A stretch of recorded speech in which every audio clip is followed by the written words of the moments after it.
e a gente está falando já há algum tempo aqui de tributação, tributos, né? Certificações, informações que muitas vezes deixam o empresário de cabelo em pé e preocupado. Mas que bom que a BDO e, obviamente, outras instituições que a gente tem conversado aqui têm trazido soluções. Já estou aqui com o Juan Herrera. Ele me conta que é diretor de tributos. Eu até fiquei curioso, né, com esse tema, com esse cargo. O que abraça todos os outros temas já falados pelas meninas que antecederam aqui o Juan, né, Juan? Boa tarde, tudo bem? Boa tarde, tudo bem, e você?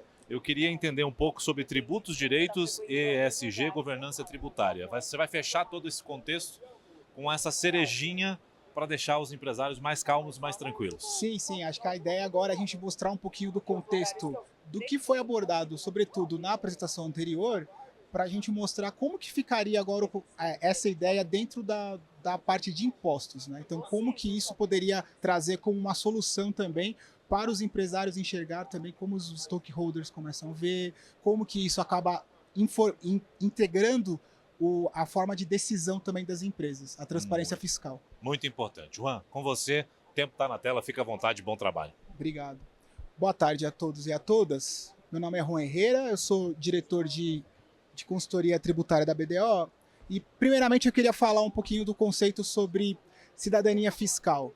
Então, a cidadania fiscal, ela é algo até recente, e inclusive a Receita Federal ela tem isso como uma forma de conseguir trazer essa nova conscientização para as empresas, aonde eu não tenho que enxergar mais o imposto necessariamente como algo voltado somente intrínseco ao modelo de negócio da empresa, e sim também o que esse pagamento desse tributo pode voltar para a sociedade como um todo. E também vendo que contribuições sociais, taxas, contribuições de melhoria, o tributo em si, ele tem uma destinação a ser cumprida. Então, esse é um ponto importante. Exercer a cidadania fiscal é você também fazer o pagamento dos tributos. E, sobretudo, a gente precisa falar um pouco sobre a questão da intersecção entre o ESG e a governança tributária. Então, um ponto muito importante do que já foi abordado na apresentação anterior é que o calor ele mata mais de 15 milhões de pessoas. Então, a sigla ESG ela nunca ficou tão em evidência e também ele acaba entrando principalmente sobre a governança tributária. Sobretudo porque tudo isso impacta diretamente no negócio das empresas. E, além disso, é importante que tenha uma questão voltada para a transparência fiscal.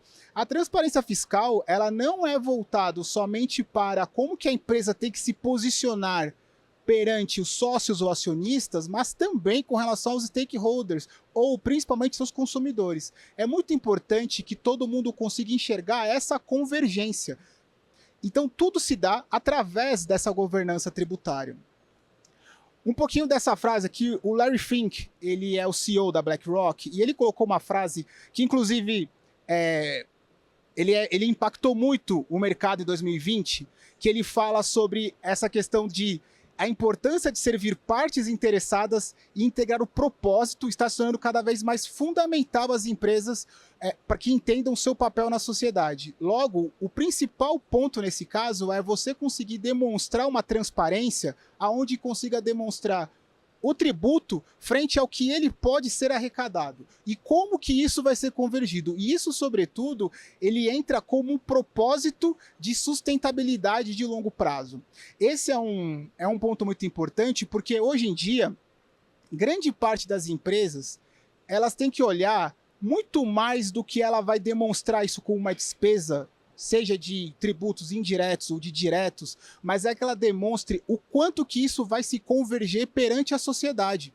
Então nós tivemos casos, assim, muito impactantes. Eu acho que o principal aconteceu com a Vale, referente a Mariana e Brumadinho. O que aconteceu? Aconteceu aquela tragédia e como que eles conseguiram trabalhar em comitês de crise para conseguir olhar uma forma de mostrar para o público que realmente ele consegue mudar um pouco essa reputação que acabou sendo manchada na empresa.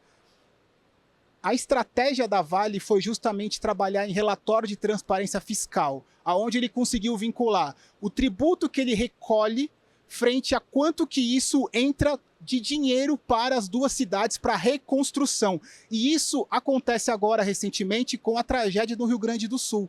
Isso é algo que está acontecendo e, pelo que a gente está enxergando, é a melhor forma que a empresa consegue trazer o cliente para perto dele. Eu consigo evitar uma série de cancelamentos e consigo mostrar que a empresa ela tem muito mais propósito somente do lucro. Isso se gera uma nova forma de um capitalismo consciente, aonde a empresa ela vai ter que mostrar o seu real propósito de gerar modelo para um longo prazo.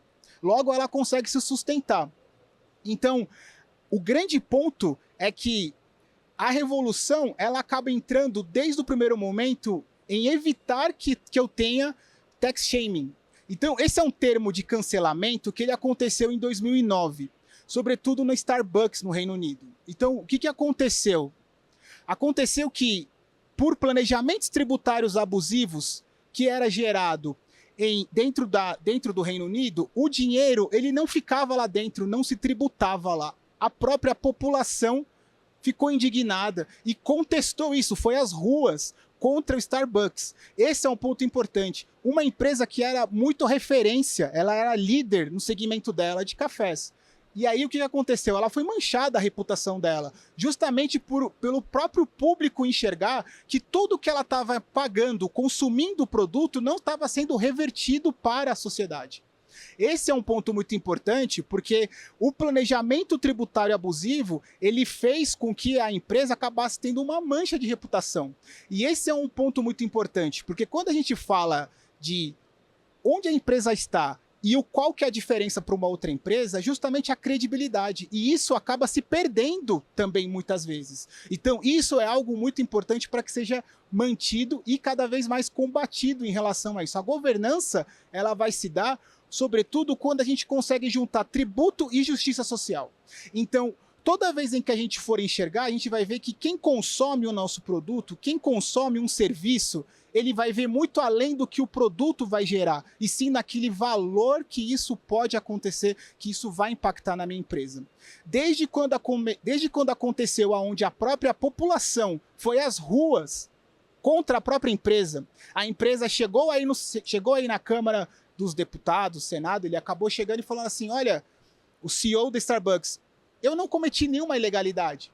Eu não cometi nenhuma ilegalidade porque tudo que eu fiz está dentro da lei. E esse é um ponto importante. De fato, estava dentro da lei, mas eu acho que o grande problema é como que isso se refletiu perante quem vai consumir. E isso acabou trazendo uma marca, um impacto na empresa extremamente negativo. Então, o que aconteceu? O BEPS, a ação do G20 com a ONU, acabou trazendo duas formas de demonstrar isso, para que fique algo claro para todos e combater a erosão tributária.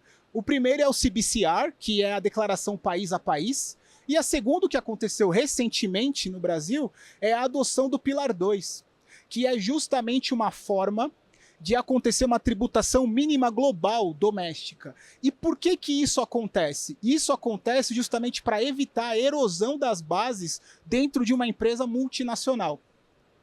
A questão da declaração país a país, ele é muito sensível, porque muito no começo se ficou se discutindo somente a questão assim, por que a declaração país a país ele é somente para preço de transferência? Ele não veio mais somente sobre isso. No primeiro momento, a gente sempre enxerga isso voltado, sobretudo, para uma análise de preço de transferência. Mas essa não é a grande realidade. Por quê? A declaração que tem que ser feita, ela também precisa ter transparência, inclusive impacta a questão de ESG. Isso tem que estar junto, a declaração ela é feita e a transparência ela acontece dessa mesma forma. Então, nunca antes os tributos, ele conversa tanto com o ESG como ele gera agora. Por quê? Porque eu estou cada vez mais demonstrando essa informação que antes eu não tinha isso para entregar, e agora esse compartilhamento ele é público. Então esse é um grande ponto. Eu preciso dar publicidade, sobretudo empresas que são capital aberto. Empresas de capital aberto já declaram isso dentro da CVM. Agora, entregar um relatório de transparência fiscal, ele faz gerar um impacto muito maior, inclusive para conseguir dar uma maior garantia. Nós temos hoje em dia um cenário muito diferente.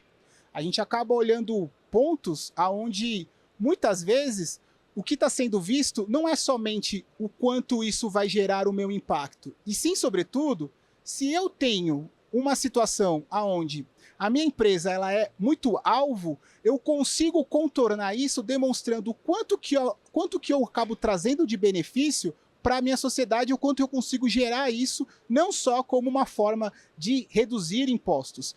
Uma coisa muito importante, pensando em formas como as empresas aproveitam. A gente está falando que o Brasil ele tem cenários de incentivos fiscais ótimos. Nós tivemos aqui a apresentação de lei do bem, nós tivemos uma série de incentivos fiscais. Mas, sobretudo, acho que um dado interessante. Somente 10% das empresas realmente conseguem aproveitar todos os incentivos fiscais. E tem mais de 40%, sobretudo de lei Rouanet, que sequer tem um investimento.